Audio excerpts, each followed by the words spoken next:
अल्लाह के प्यारे नबी जब हिजरत के सफर पे जा रहे थे, आपके साथ अबू बकर सिद्दीक भी जा रहे थे। पूरे मक्का में इस बात की शोहरत हो चुकी थी कि अल्लाह के प्यारे नबी मक्का छोड़ करके जा रहे हैं, और मक्का के काफिर पागल कुत्तों की तरह तलाश कर रहे थे अल्लाह के प्यारे नबी सल्लल्लाहु अलैहि वसल्लम को और अबू बकर सिद्दीक को, और दोनों को जिंदा या मुर्दा पकड़ने पर 100 ऊंटों का इनाम रखा गया था। रास्ते में एक आदमी से अबू बकर सिद्दीक की मुलाकात हो जाती। वो आदमी काफिर था, मुसलमान नहीं था। वो अबू बकर सिद्दीक को तो पहचानता था, लेकिन अल्लाह के नबी को नहीं पहचानता। उसने अबू बकर सिद्दीक से पूछा कि अबू बकर सिद्दीक ये कौन है? अगर अबू बकर सिद्दीक ये कह देते हैं कि अल्लाह के नबी है मोहम्मद सल्लल्लाहु अलैहि वसल्लम, तो आपकी जान पर खतरा आ जाएगा। पूरे मक्का को पता है कि मोहम्मद रसूलुल्लाह को पकड़ना है, उनको गिरफ्तार करना है। और अबू बकर सिद्दीक अगर झूठ बोलते हैं तो झूठ बोलना गुनाह का काम है। अब यहां पर उनके लिए बड़ी बड़ी विचित्र स्थिति है, बड़ी खतरनाक हालत है। अबू बकर सिद्दीक झूठ भी नहीं बोलते, कहते हाजा हादीनी यहदीनी इलस्सबील, ऐ मेरे दोस्त ये मेरे गाइड है, मुझे गाइड कर रहे हैं। उस आदमी ने सोचा अरब में जब कोई सफर करने जाता है तो रास्ते में किसी को गाइड ले लेता है, जो उसको रास्ता बताता है, तो उसने वो वाला गाइड समझा। और अबू बकर सिद्दीक रज़ी अल्लाह ताला अन्हु ने अपने दिल में ये मुराद ले लिया कि ये इस्लाम के गाइड हैं और मुझे इस्लाम का रास्ता बताते हैं और जन्नत का रास्ता। तो इस्लाम अपनी जान बचाने के लिए झूठ बोलने की इजाजत देता है, लेकिन वहां पर भी तकवा का तकाजा यह है कि आप झूठ। इब्राहीम अलैहिस्सलाम अपनी कौम को तौहीद की दावत दे रहे हैं। कौम के लोग काफिर हैं, मुशरिक हैं। इब्राहीम अलैहिस्सलाम उनको समझाना चाहते हैं तौहीद के बारे में, उनके पत्थर के बुतों की हकीकत बताना चाहते हैं।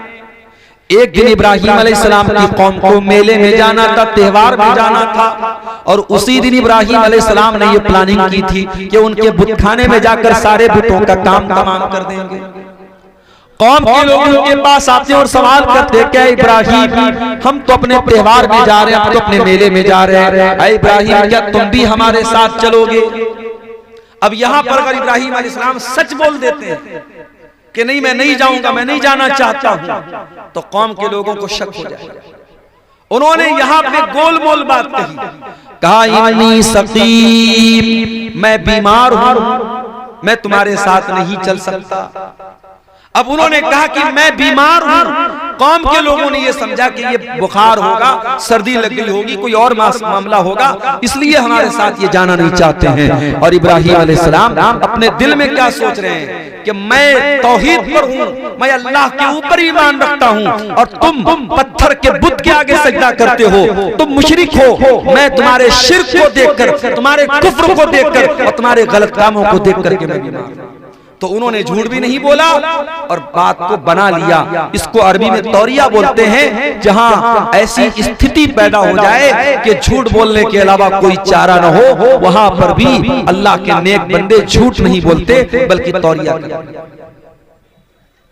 और आगे बढ़िए, जब कौम के लोग अपने मेले में चले गए, इब्राहीम अलैहिस्सलाम अपनी कौम के इबादत खाने में दाखिल हुए, और कुरान कहता है फजालहुम जुज़ाज़न इल्ला कबीरन लहुम, उन्होंने अपनी कौम के सारे बुतों को तोड़ डाला, जितने बुत थे सारे बुतों को तोड़ डाला, इल्ला कबीरन लहुम, सिवाय बड़े वाले बुत के, लअल्लहुम इलैहि यरजिऊन, ताकि उसी बुत की तरफ वो लोग रुजू करें। बड़े वाले को छोड़ दिया, बाकी सबको तोड़ दिया। जब कौम के लोग अपने त्योहार, अपने मेले से वापस आए और अपने इबादत खाने में जब दाखिल हुए और अपने माबूदों की ये दुर्गत देखी, कालू मन फ़अल हाज़ा बिआलिहतिना इन्नहु लमिनज़ ज़ालिमीन, कहा कि कौन है जिसने हमारे माबूदों के साथ ये सलूक किया है, बहुत बड़ा जालिम। कालू समिअना फतन यज़कुरुहुम युक़ालु लहू इब्राहीम, तो कुछ लोगों ने कहा कि 18 साल का, 19 साल का, 20 साल का एक लड़का है, एक नौजवान है जिसका नाम इब्राहिम है, वही इन बुतों की बुराई करता है, उसी का काम है।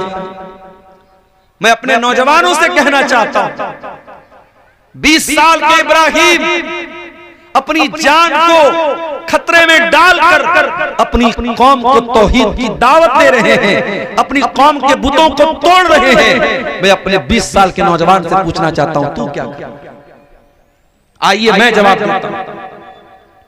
हमारा 20 साल का नौजवान व्हाट्सएप पर लड़कियों से चैटिंग कर रहा है, इंस्टाग्राम पर बैठ करके गंदी वीडियोस देख रहा है, फ्री फायर जैसे गेम के अंदर अपनी जिंदगी बर्बाद कर रहा है, रात दिन वो बैठ करके गुटखा और खैनी खा रहा है, नशे में डूबा हुआ है, बदकारी में डूबा हुआ है, टाइम पास कर रहा है, टाइम बर्बाद कर रहा है।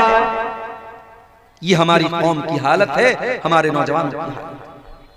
उंगली पर गिन सकते हैं आप ऐसे नौजवानों को जो अपनी जवानी का सही इस्तेमाल करते हो, जो इब्राहिम अलैहिस्सलाम के नक्शे कदम पर चलते हो, जो असहाबे कहफ के नक्शे कदम पर चलते हो। वरना हमारे अक्सर नौजवान अपनी जवानी को बर्बाद किए हुए हैं, अपनी जवानी को गलत कामों में लगाए। याद रखो मेरे नौजवान साथियों, ये जवानी अल्लाह की बहुत बड़ी नेमत है। ये जवानी दोबारा नहीं मिलेगी, ये ताकत दोबारा नहीं मिलेगी, ये एनर्जी दोबारा नहीं मिलेगी। इस इंतजार में मत रहो कि लाठी पकड़ने का टाइम आएगा तब मस्जिद में जाओगे। इस इंतजार में मत रहो जब चेहरे पर झुर्रियां पड़ जाएगी तब तुम्हें मस्जिद का दरवाजा याद आएगा। इस बात की गारंटी नहीं है कि तुम बुढ़ापे तक जिंदा रहो।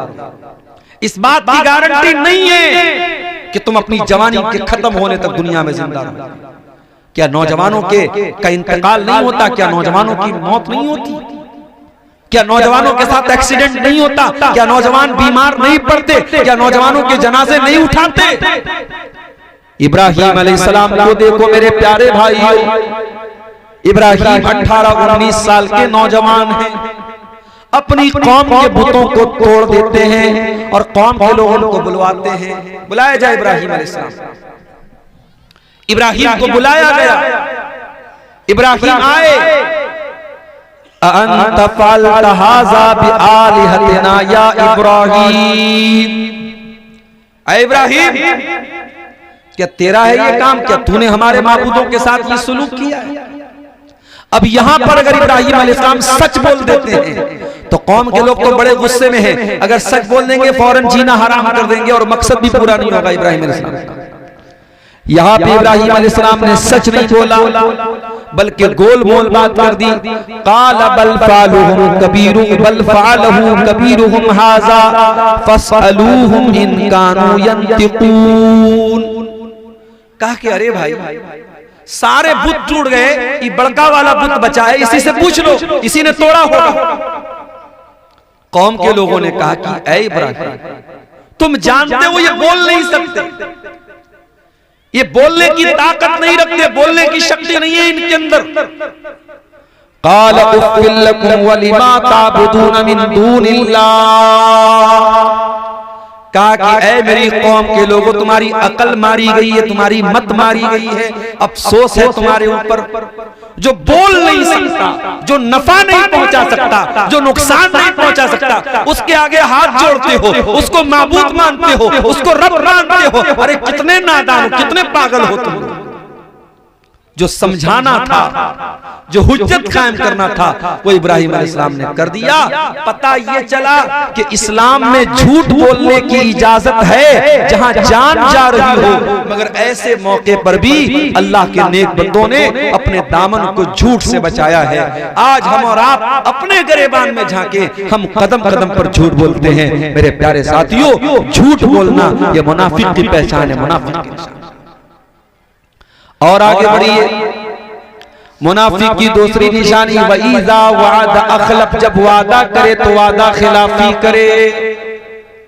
मुसलमान अपनी जबान का पक्का होना चाहिए, अपने वादे का पक्का होना चाहिए। वादा खिलाफी करने वाला, अपनी जबान से फिर जाने वाला, अपने आप को मुसलमान न कहे, वो मुनाफिक की पहचान है। मुसलमान की जबान की एक वैल्यू होना चाहिए, एक अहमियत होना चाहिए। मगर आज हालात कुछ और बता रहे हैं। किशनगंज से लेकर के हैदराबाद तक मैं गया हूं, आपके नॉर्थ से लेकर के साउथ तक के इलाकों में मैं गया हूं। मुझसे कई मुसलमानों ने अपना तजर्बा और एक्सपीरियंस बताया है कि शेख साहब, मौलाना साहब, आज कारोबार के हालात ये हैं कि मुसलमान के साथ बिजनेस करने से परहेज करते हैं। मुसलमान के साथ कारोबार करने से डरता है, बचता है। अगर माथे के सजदे का निशान देखकर और चेहरे की भरपूर दाढ़ी देखकर और ये समझ कर कि ये बड़ा नेक इंसान है, किसी मुसलमान के साथ कारोबार शुरू किया तो ऐसा धोखा देता है, ऐसा फ्रॉड करता है और ऐसी वादा खिलाफी करता है कि मुसलमान के ऊपर से विश्वास उठता चला जाता है। कोई दौर था, कोई जमाना था, इस देश में हमारी एक पहचान थी, हमारी जबान की एक वैल्यू थी। लोग कहते थे मुसलमान जबान का पक्का होता है, मुसलमान वादे का पक्का होता है। और जब वो दौर था तो हम बड़ी इज्जत के साथ इस मुल्क में रहते थे। लेकिन जब हम गिर गए, हमारे हालात खराब हुए तो हमारे अखलाक भी खराब हो गए।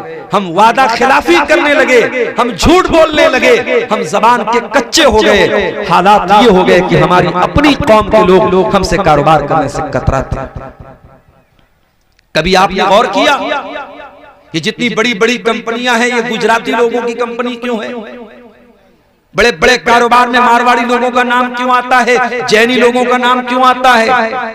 कहते कि मारवाड़ी अपने जबान के बड़े पक्के होते हैं, जैनी अपने वादे के बड़े पक्के होते हैं।